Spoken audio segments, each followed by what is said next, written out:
శ్రీవాణి టిక్కెట్ల విషయంలో కీలకమైనటువంటి అడుగు వేశారు బొమ్మన కరుణాకర్ రెడ్డి. ఓ సాక్ష్యాన్ని చూపించుకొస్తూ చేసిన ప్రెస్ కాన్ఫరెన్స్ కీలకమైంది.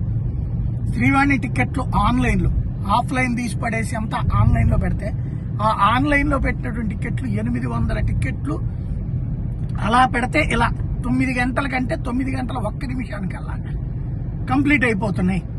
8 గంటల 58 నిమిషాలకి తనే లాగిన్ అయ్యి తన డీటెయిల్స్ అన్ని మెన్షన్ చేసి టికెట్ కొందామంటే ఎర్రర్.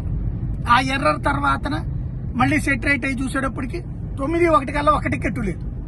ఎలా సాధ్యమవుతుంది ఇది? అంటే ఆటో ఫిల్లింగ్ చేసుకుని రెడీలో ఉన్నటువంటి వాళ్ళ వల్లనే సాధ్యమవుతుంది. అంటే ఇది ఒక పెద్ద కుంభకోణం, 46 కోట్ల రూపాయల కుంభకోణం అన్నటువంటి ఆరోపణ చేయడంతో పాటుగా ఐటీ విభాగానికి సంబంధించి గతంలో తిరుమల తిరుపతి దేవస్థానానికి సంబంధించినటువంటి సొమ్ములు స్వాహా చేసిన కేసులో రికవరీ కూడా చేసినటువంటి వ్యక్తినే ఇప్పుడు ఆ కీలకమైన పోస్టులో కూర్చోబెట్టడం వల్ల, ఐటీకి సంబంధించిన పోస్టులో అతను బీటెక్ కాకపోయినా కూర్చోబెట్టడం వల్ల అతని వల్ల ఇదంతా జరుగుతుంది అన్నటువంటి మరొక ఆరోపణ.